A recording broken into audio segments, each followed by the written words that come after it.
نحمدہ و نصلی علی رسولہ الکریم اما بعد فاعوذ باللہ من الشیطان الرجیم بسم اللہ الرحمن الرحیم ان اللہ لا یغیر ما بقوم حتی یغیروا ما بانفسہم صدق اللہ العظیم۔ آج بابری مسجد کی جگہ پر مندر بننے کی خبر سن کر دل انتہائی رنجیدہ ہے، اور ملت اسلامیہ کی دیگر گوں حالات اور اس وقت کی جو صورتحال ہے اس کے اوپر مشت نمونہ اذخروارے اور کچھ اپنے کلمات کے ذریعے ملت اسلامیہ کی موجودہ صورتحال پر ایک آواز نقار خانے میں طوطی کی،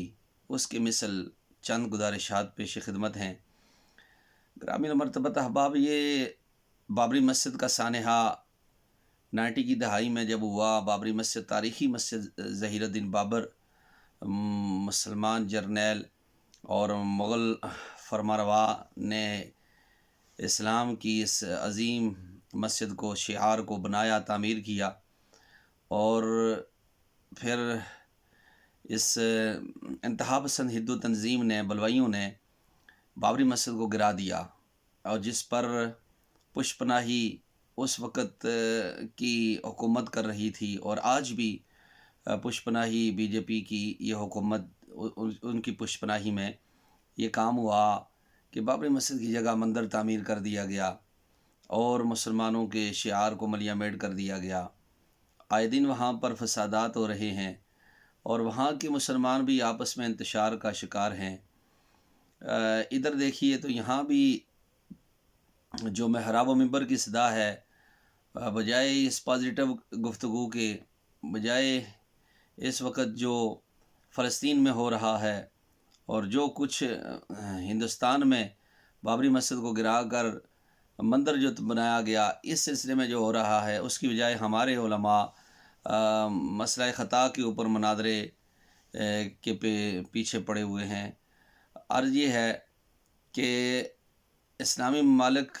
بالکل اس وقت خواب خرگوش میں ہیں اور لا یعنی کاموں میں مصروف ہیں۔ ملت اسلامیہ میں ایک بھی ایسا ملک نہیں جو غیرت مند ہو اور جن کے حکمران اسلام کا درد رکھنے والے ہوں، بشمول عرب ممالک کے۔ عرب ممالک تو کب کے یزید کی بیعت کر چکے ہیں، امریکہ کے رحم و کرم پر ہیں، اسرائیل کے رحم و کرم پر ہیں، روس، اسرائیل اور امریکہ ان کے دریوزہ گر ہیں۔ اب دیکھیے پاکستان اور ایران کی موجودہ صورتحال میں آپس میں میزائل اور دراندازی اور ایک دوسرے کی سرحدوں کی وائلیشن کر کے ایک دوسرے پر حملہ آور ہو رہے ہیں، بجائے اس کے کہ کچھ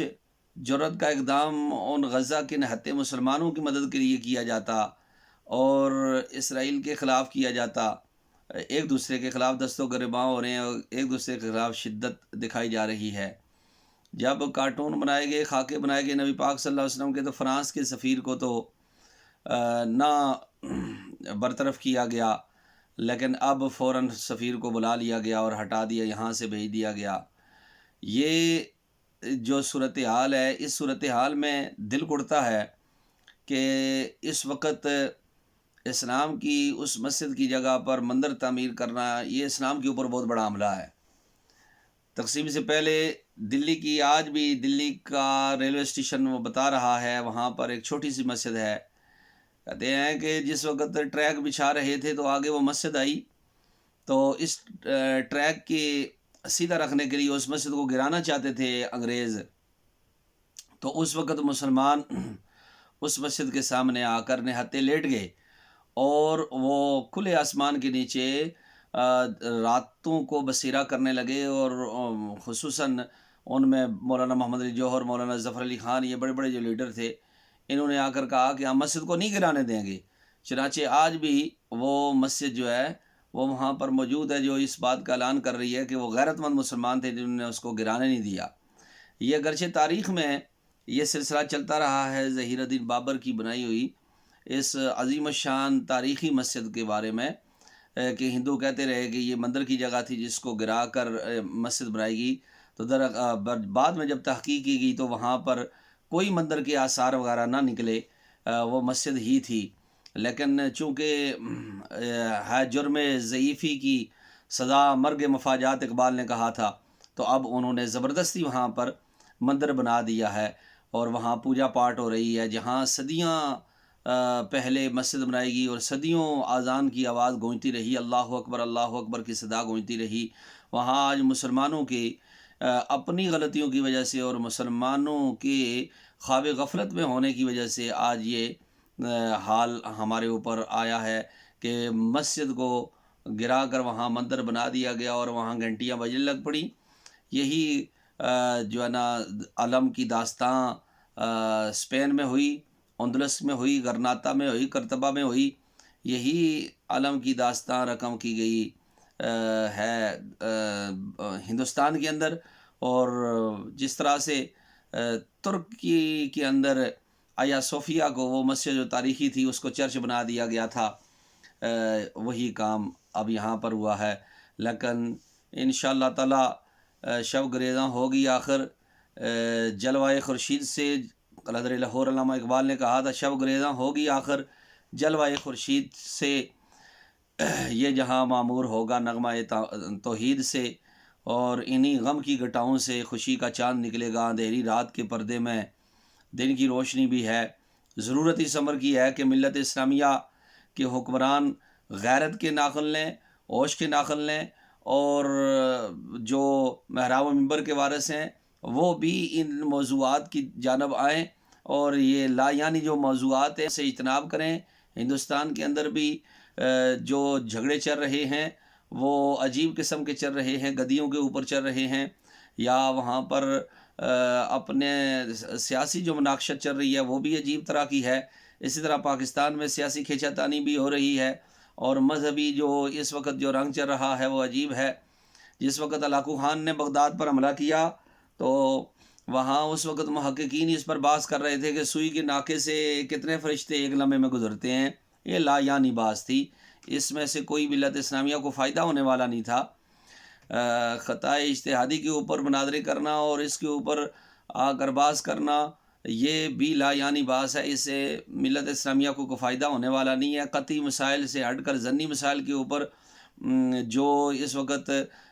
مناظرانہ روش اختیار کی جا رہی ہے اور جو طرح طرح کے بیانات دیے جا رہے ہیں، اس سے ملت اسلامیہ کا فائدہ تو درکنار۔ جن ہستیوں کی تعظیم اور توقیر کا ہمیں حکم ہے، انہی ہستیوں کے بارے میں اور ان کے بارے میں عجیب عجیب کلمات ہر دو جانب سے کہے جا رہے ہیں۔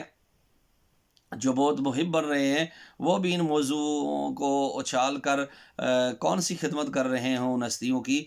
جو ان موضوعات کو خام خواہ اچھالے جا رہے ہیں۔ اللہ تعالیٰ ہدایت کی توفیق دے، اور ملت اسلامیہ میں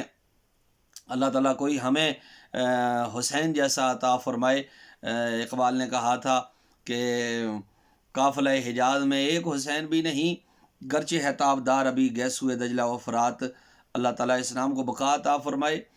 اللہ تعالیٰ اسلام کو پھر عروج عطا فرمائے۔ اور جو اس وقت ملت اسلامیہ کو درد ہے، بالخصوص پاک و ہند کے مسلمانوں کو، کہ بابری مسجد کی جگہ پر وہاں مندر بنا دیا گیا ہے، اللہ تعالیٰ اس خطہ کے اندر کوئی شہاب الدین غوری عطا فرمائے، کوئی سلطان محمود غزنوی عطا فرمائے،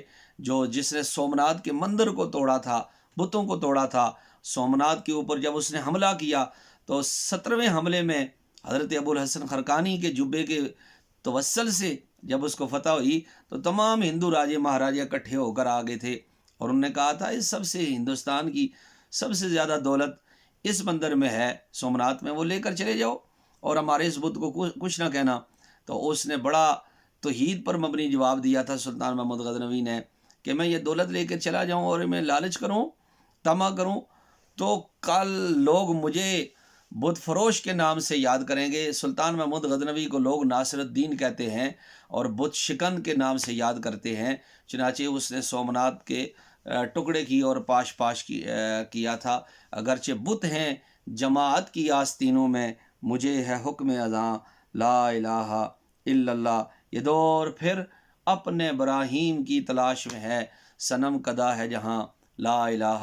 الا اللہ۔ اللہ تعالیٰ اسلام کا حامی و ناصر ہو، اور اللہ تعالیٰ مسلمانوں کو کوئی ان جرنیلوں جیسا کوئی جرنیل عطا فرمائے تاکہ ملت اسلامیہ کو پھر سے عروج ہو، اور انشاءاللہ ہمارا دل کہتا ہے، ہماری ایک وہ جو اللہ تعالیٰ نے ودیت کی ہوتی ہے حضور کے غلاموں کو، وہ نگاہ وہ بتا رہی ہے کہ انشاءاللہ تعالیٰ دوبارہ یہاں پر بابری مسجد بنے گی، اور یہاں سے دوبارہ اذان کی آواز بلند ہوگی، اللہ